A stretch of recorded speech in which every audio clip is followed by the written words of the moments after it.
E aí galera massa, beleza? Meu nome é João Lopes, sou professor de História aqui do canal Oxe Humanas. E a nossa aula de hoje sim é sobre História do Brasil, é sobre o Primeiro Reinado.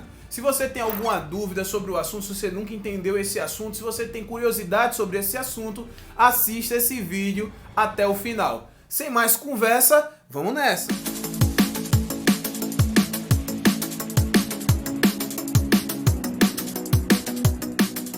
Galera, como sempre, vamos começar pelo contexto. O recorte temporal da nossa aula vai de 1822, quando acontece a conquista da independência, a proclamação, a declaração da independência, o famoso grito do Ipiranga, até 1831, que é quando o governante Dom Pedro I, do até então recém-criado país, decide abdicar do trono e voltar para Portugal. O Primeiro Reinado é o primeiro momento da história do Brasil imperial, ou do Brasil Império, como você queira chamar. No contexto europeu estava rolando um momento quase que imediato após a Era Napoleônica, marcado pelo embate de duas forças políticas. De um lado, o avanço das ideias iluministas, do liberalismo econômico e político, da tripartição dos poderes, da crítica ao absolutismo, ao colonialismo, ao mercantilismo. Isso tudo é exemplificado na independência dos Estados Unidos, na Revolução Francesa e na Era Napoleônica. Do outro lado, a resistência do conservadorismo do antigo regime é exemplificado no Congresso de Viena. Na América Latina, o final do século XVIII e o início do século XIX é marcado por uma onda de movimentos de emancipações políticas. As colônias da América Espanhola, uma a uma, foram quebrando seus respectivos pactos coloniais e conquistando então suas independências. Então, final do século XVIII e início do século XIX, na América Latina, tirando o Brasil, que nós chamamos de América Espanhola, é marcado por esse movimento de emancipação política, né? Justamente por influência do movimento iluminista. Tá, e o Brasil? Bom, o Brasil tinha acabado de conquistar sua independência, ao contrário das outras colônias da América, que majoritariamente se transformaram em repúblicas, viramos uma monarquia. A nossa independência não representou uma revolução de caráter socioeconômico. Quem era pobre antes continua sendo pobre depois, quem era rico antes continuava sendo rico depois. E essa era a grande preocupação da elite latifundiária, da elite econômica que existia no Brasil, que apoiou o movimento da independência. Que o Brasil conquistasse sua independência política, mas mantivesse então as suas estruturas socioeconômicas. O Brasil ele vai nascer monárquico, latifundiário, mas principalmente escravocrata. Bom, em maio de 1823 se reuniu então uma Assembleia Constituinte. Para você que não sabe o que é uma Assembleia, a Assembleia é uma reunião de pessoas que ali vão discutir, debater, propor algo, tá? E votar. E votando assim você aprova alguma coisa. Em uma Assembleia Constituinte, você vai fazer tudo isso para poder elaborar uma Constituição. Então as pessoas vão poder discutir, debater, propor e aprovar então uma Constituição. A maioria dos 90 deputados que participaram dessa Assembleia defendiam um Estado nos moldes de uma monarquia constitucional, que garantisse os direitos individuais e que limitasse o poder do imperador, mas principalmente que não promovesse alterações estruturais, que afetasse o domínio da elite econômica, aristocrática, latifundiária, escravista. Existia também entre a maioria dos deputados o desejo de minar, de afastar os grandes comerciantes portugueses do governo, né, desse novo Estado que estava surgindo. O projeto apresentado por essa Assembleia trouxe o princípio básico de subordinação do poder executivo, o do imperador, ao poder legislativo, ou seja, de deputados e senadores, além de trazer, obviamente, o voto censitário, que é o voto baseado pela renda. O detalhe nessa história é que essa renda seria avaliada pela quantidade de alqueires de mandioca anual que você produzisse. Bom, galera, esse detalhe vai ser colocado por um motivo muito simples. Só quem tinha grandes propriedades de terra e que também tinha uma grande quantidade de escravos produzia anualmente uma grande quantidade de alqueires de mandioca, porque mandioca era a base alimentar do escravo. A mandioca era a comida dos escravos. Então assim, só a aristocracia rural, detentora de terra, latifundiária, seria votada e seria votante, dominando assim o jogo político dentro do Brasil. Por isso que esse projeto que estava sendo elaborado ficou conhecido como a Constituição da Mandioca, mas ela não vai entrar em vigor e a gente vai ver por quê. Esse projeto era perfeito para esse grupo. Limitava o poder do imperador, excluía a maior parte da população da política brasileira, além de afastar os grandes comerciantes portugueses desse jogo. Mas é óbvio que esse projeto de constituição não agradou Dom Pedro I, não agradou nadinha o imperador, que em novembro de 1823 mandou fechar a Assembleia Constituinte. Os deputados resistiram, mas a Assembleia ela foi extinta, né? A Assembleia ela foi dissolvida. Essa noite de resistência dos deputados frente às forças do Dom Pedro I ficou conhecido na história como a Noite da Agonia. Depois disso, Dom Pedro I, de maneira autoritária e despótica, vai nomear um Conselho de Estado que vai elaborar a Constituição e vai outorgar em março de 1824 a nossa primeira Constituição. Sim, a nossa primeira Constituição, ela foi imposta, ela não foi aprovada, ela não foi discutida, ela não foi debatida, veio de goela abaixo, veio de cima para baixo. Dom Pedro I mostrava então a sua face autoritária e centralizadora. Quais são então as principais características dessa Constituição? Nós vamos ter sim um voto censitário, só que agora a renda anual vai ser baseada no money, ou seja, na grana.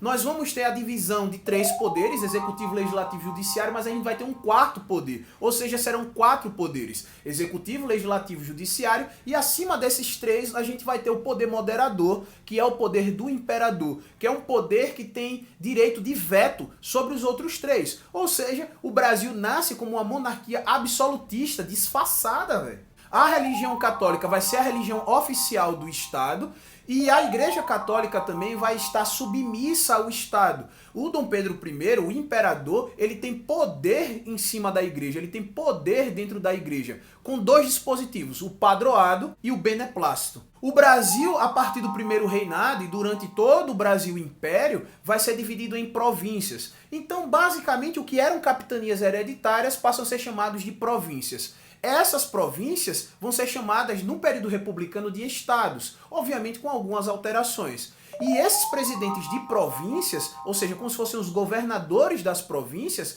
ele era nomeado pelo Dom Pedro I, para você ver o caráter centralizador dessa Constituição, tá? Então Dom Pedro I vai outorgar, vai impor uma Constituição que beneficiava, obviamente, os seus poderes. Tá, professor, então todo mundo aceitou essa imposição do Dom Pedro I? Obviamente que não, a gente tá no Brasil, cara. O Brasil é um país de gente guerreira, que não abaixa a cabeça, a gente não tá deitado eternamente em berço esplêndido, não. Não cai nessa não, velho.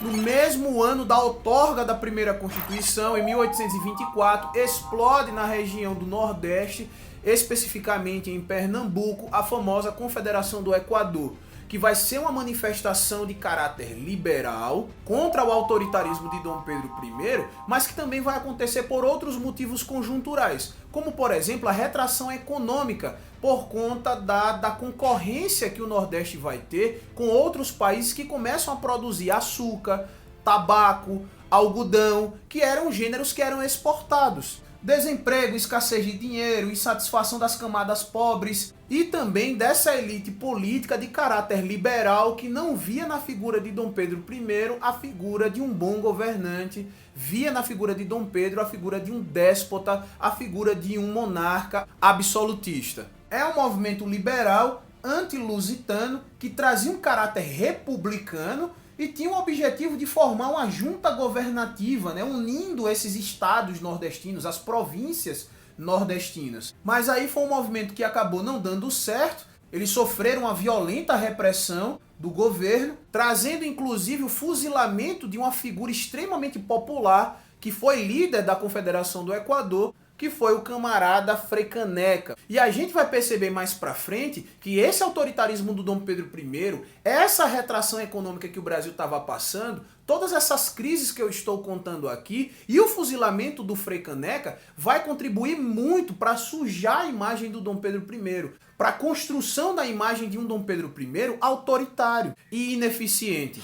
E aí, galera, por que Dom Pedro I decidiu abdicar do trono em 1831? O que foi que fez com que ele pedisse arrego e voltasse para Portugal? Bom, é óbvio que não foi uma coisa que aconteceu do dia para a noite, houve então uma conjunção de fatores, todo um contexto que acabou levando Dom Pedro I a vazar do Brasil e voltar para Portugal. E eu vou dividir essa grande bagunça em 2 momentos, a crise econômica e a crise política.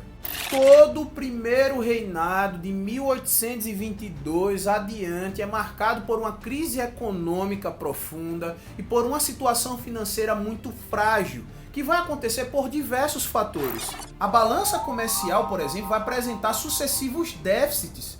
Não vendíamos mais para a Europa como antes. Primeiro, por conta da crise europeia no contexto pós-guerras napoleônicas. Segundo, por conta do aumento na oferta de produtos primários como açúcar e algodão, que eu acabei de falar, graças ao aumento da produtividade dos outros países, ou seja, uma concorrência, né? A gente também vai contrair uma grande quantidade de empréstimos com a Inglaterra e a nossa dívida externa ficava cada vez maior. A receita do Estado, com o recolhimento de impostos das exportações, era insuficiente e os gastos públicos eram enormes. Isso vai fazer com que o imperador autorize sucessivamente a emissão de dinheiro, o que vai gerar uma inflação a ponto de falir o Banco do Brasil. O Banco do Brasil faliu, velho. Para você ver o nível da crise econômica que o primeiro reinado estava passando. A elite aristocrática, detentora de terra, assim como os setores urbanos, né, profissionais liberais, como advogados, médicos, professores, intelectuais, que acaba sendo uma camada um pouco mais liberal, começa a não ver o imperador com bons olhos, começa a criticar o imperador, começa a ficar descontente com o autoritarismo do imperador para resolver as diversas situações. Isso vai trazer uma onda incessante de críticas por parte da imprensa, né, por parte dos jornais naquela época. A popularidade do Dom Pedro I vai piorar ainda mais devido à Guerra da Cisplatina. Para quem não lembra, Dom João VI, seu pai, conquistou a região do Uruguai, que ficou sendo conhecida como a província Cisplatina, ou a província da Cisplatina. E Dom Pedro I estava lutando para poder manter aquele território que estava clamando pela independência. E toda a guerra traz gastos, né, de recursos humanos, de recursos econômicos. E para piorar tudo isso, ele ainda perde a guerra. Além de tudo isso, existia uma insatisfação e uma revolta por parte dos soldados que lutavam nessa guerra da Cisplatina por conta do recrutamento, que era forçado, você era obrigado a ir para a luta. Então o negócio não estava muito bom para o Dom Pedro I, não. Para piorar ainda mais essa situação, Dom João VI morre lá em Portugal. E quem deveria assumir o trono? Quem? Óbvio que o seu filho, Dom Pedro I, mas ele estava onde? Aqui no Brasil, ele não poderia assumir o trono lá. Na verdade, ele até poderia, mas ele vai sofrer uma pressão enorme dos brasileiros e vai sofrer uma pressão enorme dos portugueses para que ele abdicasse do trono português e ficasse só com o Brasil mesmo. Pressionado por brasileiros e portugueses, ele abdica da coroa portuguesa em favor de sua filha Maria da Glória, que naquele momento tinha 7 anos, determinando que seu irmão e pretendente ao trono, Dom Miguel, exercesse a regência até a maioridade da Mariazinha. Porém, Dom Miguel, que não é besta nem nada, se proclama rei e toma para si a coroa, sozinho. Isso vai gerar uma guerra entre ele, Dom Pedro I, e o seu irmão Dom Miguel. Mas isso vai aumentar ainda mais o desgaste da figura de Dom Pedro I, que ao invés de estar com a sua atenção voltada para o Brasil, para resolver os problemas aqui do Brasil, para gastar o dinheiro, o orçamento público para resolver os problemas aqui do Brasil, ele estava gastando tempo, ele estava gastando a atenção, ele estava gastando dinheiro para poder resolver a sucessão do trono português, velho. A gota d'água vai ser quando Líbero Badaró, jornalista de oposição, crítico de Dom Pedro I, acaba sendo assassinado por um grupo de apoiadores de Dom Pedro I. Esse episódio vai desencadear uma onda de agitações em várias províncias, principalmente na província de Minas Gerais. Dom Pedro I, para poder amenizar essa situação, decide viajar para Minas Gerais. E lá ele vai ser recebido com um monte de faixa preta, de luto. Voltando para o Rio de Janeiro, apoiadores do imperador decidem fazer uma festinha, né? Uma recepção, uma manifestação de apoio ao imperador para poder suavizar aquela situação que estava chata.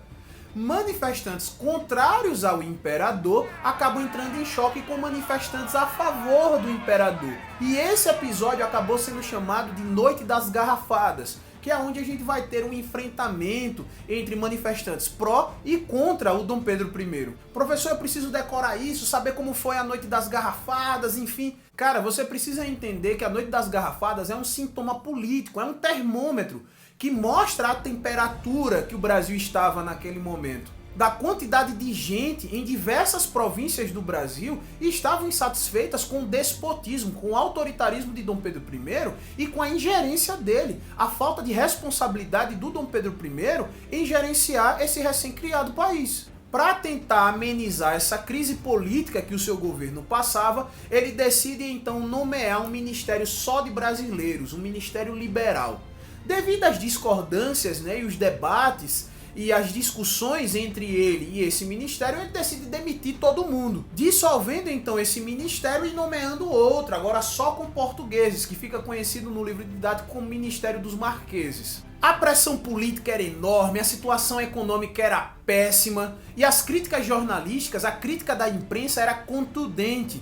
Na madrugada de 7 de abril de 1831, Dom Pedro I acaba abdicando do trono em favor de seu filho de 5 aninhos de idade, Pedrinho de Alcântara, Pedro de Alcântara, terminando assim o primeiro reinado. Dom Pedro I então pede arrego, pede pinico, sai daqui, vaza daqui do Brasil e volta para Portugal para assumir o trono lá. Ele acaba conseguindo usurpar o trono lá, conseguindo então virar rei lá em Portugal.